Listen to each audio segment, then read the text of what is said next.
Merhaba arkadaşlar, kanalıma hoş geldiniz. Bugün güzel bir model başlayacağız. Modelimde kullanacağım ip bebe yünü orta kalınlıkta. Şişlerim 3 numara. Hep birlikte başlayalım. 2 sıra şöyle haroşa lastiğimi hazırladım. Bunun üzerine modelimizi kuralım. Bu modelde ilmek sayısı 3 ve 3'ün katları artı 2 olması gerekiyor. Yapacağımız örgüye göre bu şekilde ayarlayacağız ilmek sayısını. Benim şişimde 17 ilmek var. 17 ilmekle modelimizi kurmaya başlıyoruz. Modelimiz 6 sıradan oluşuyor. Birinci sıra ön yüzündeyim. Kenar ilmeğimi örmeden aldım. Kenar ilmeğinden sonra bütün ilmeklerimi düz örüyorum. Sıra sonuna kadar ilmeklerimizi düz örerek devam ediyoruz.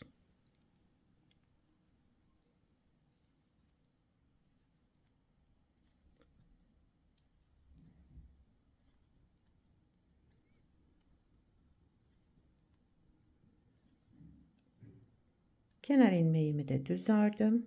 Birinci sırayı tamamladım. İkinci sıra arka yüzündeyim. Kenar ilmeğimi örmeden aldım. Bütün ilmeklerimi ters örüyorum.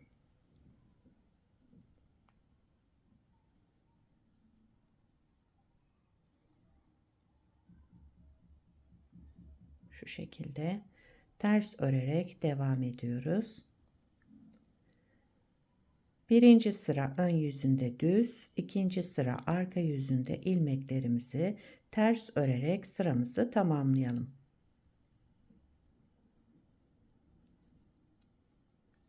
Evet. Üçüncü sıra ön yüzündeyim. Kenar ilmeğinden sonra yine ilmeklerimi düz örüyorum. Üçüncü sıra ön yüzündeyiz.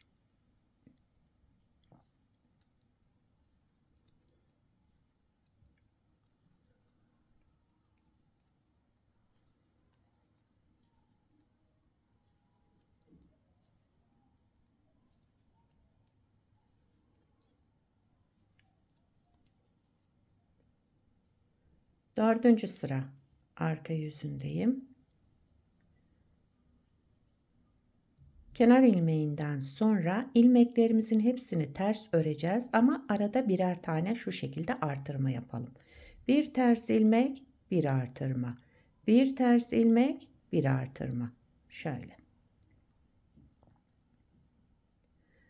Bu artırma yaptığımız ilmekleri ön yüzünde bırakacağız. İlmeğimizin boyunu uzatacağız.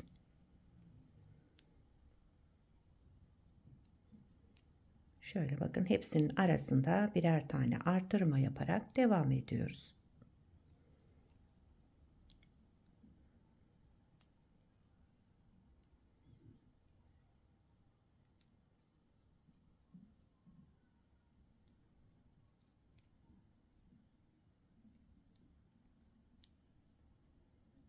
Son ilmeğimi de yine ters ördüm. Daha sonra kenar ilmeğimi düz örerek dördüncü sırayı tamamladım.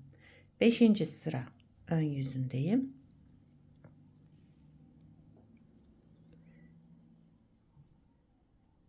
Kenar ilmeğimi örmeden aldım. Bakın, sırada 3 tane ilmeğim var. İlmeğimi aldım, artırmayı bıraktım. İlmeğimi aldım, artırmayı bıraktım. İlmeğimi aldım, artırmayı bıraktım. 3 ilmeğimi bu şekilde aldım. Tekrar bunları sol şişime taktım. Şu şekilde. İpimi öne aldım. Bu 3 ilmeği bir kez ters ördüm. Üçünü bir topladım, ters ördüm. Daha sonra bir artırma yaptım. Yine bu 3 ilmeği ters örerek şişimden çıkardım. Yani burada 3 ilmekten yine 3 ilmek çıkarmış olduk. İlmek sayımız aynı. Eksilme olmadı. 3 ilmeğimizi alalım. Aralardaki artırmaları bırakalım. Şöyle aldım, artırmaları bıraktım. Daha sonra bu üçünü sol şişime aldım. İpimi öne aldıktan sonra üçünü topladım, ters ördüm. Bir ilmek artırma yaptım. Yine bu 3 ilmeği ters örerek sol şişimden çıkardım. Aynı şekilde devam ediyoruz. 3 ilmeğin boyunu uzatalım önce. Şöyle yani artırmaları bırakarak ilmeklerimizi alalım. Daha sonra bu 3 ilmeği sol şişimize alalım. İpi öne aldıktan sonra 3 ilmeği toplayarak ters örelim. Şişimizden çıkarmıyoruz bu 3 ilmeği.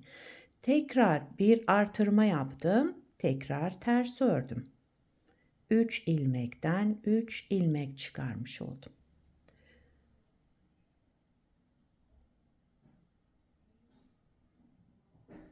Şöyle aynı şekilde devam ediyoruz.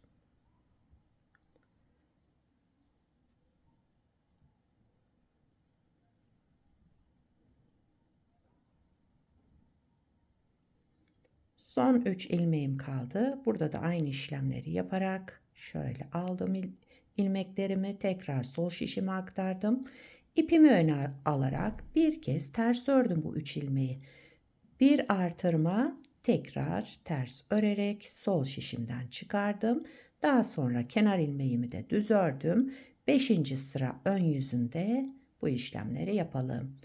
6. sıra arka yüzündeyim, son sıramız. Kenar ilmeğinden sonra bütün ilmeklerimi ters örüyorum. Şu şekilde alarak bütün ilmeklerimizi ters örerek devam edelim.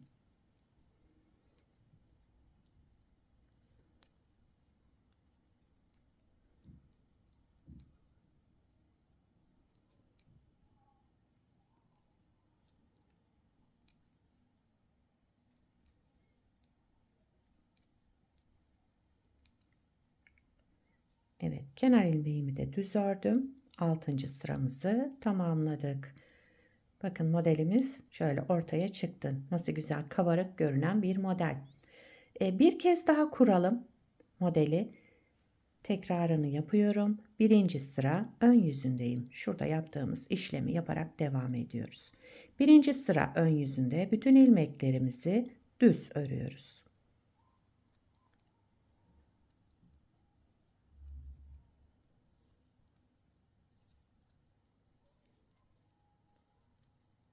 Şöyle biraz hızlanacağım burada. Farklı bir işlem yapmadığım için hızlı yapıyorum şöyle. Evet, kenar ilmeğimi de düz ördüm. 1. sırayı tamamladım. 2. sıra arka yüzündeyim. Kenar ilmeğinden sonra bütün ilmeklerimi ters örüyorum. Yine hızlı yapıyorum burada. Şöyle.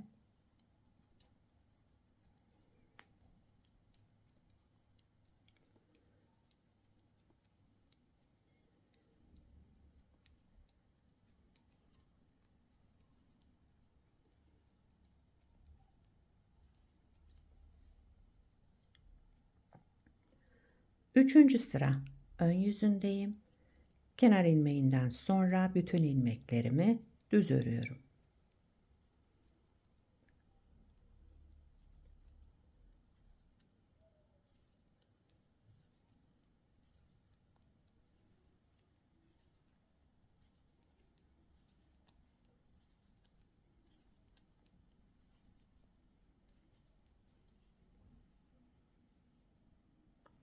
Dördüncü sıra arka yüzündeyim. İlmeklerimizi ters öreceğiz ama aralarda birer tane artırma yapacağız. Bir ters ilmek, bir artırma, bir ters ilmek, bir artırma yaparak devam ediyoruz sıra sonuna kadar. 5. sıra ön yüzündeyim. Kenar ilmeğinden sonraki 3 ilmeğimi şöyle aldım, artırmayı bıraktım. Bu 3 ilmeği tekrar sol şişime aktardım. İpimi öne aldım ve ters örerek şöyle üçünü topladım, ters ördüm. Bir artırma yaptım. Tekrar bu 3 ilmeği ters örerek sol şişimden bıraktım. Aynı şekilde devam ediyorum. Şöyle. Önce 3 ilmeğin boyunu uzatıyoruz. Daha sonra sol şişimize aktardık ve üçünü bir toplayarak ters ördüm. Bir artırma yaptım. Tekrar üçünü toplayarak ters ördüm. Modelde kaydırma yok. Bakın birinci modelde nasıl yaptıysam aynı hizaya geliyor.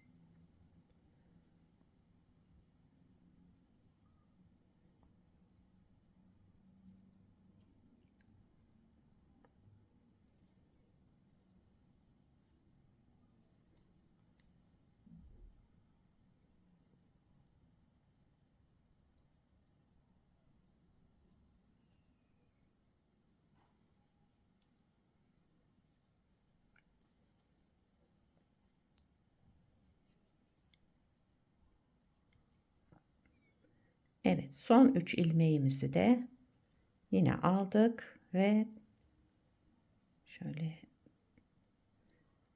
üçünü bir ters örerek topladım. Bir kez artırma yaptım. Tekrar ters ördüm. Ve kenar ilmeğini de düz örerek 5. sıramızı tamamladık. 6. sıra arka yüzündeyim. Son sıramız. Kenar ilmeğinden sonra bütün ilmeklerimizi ters örerek devam edelim. Şöyle.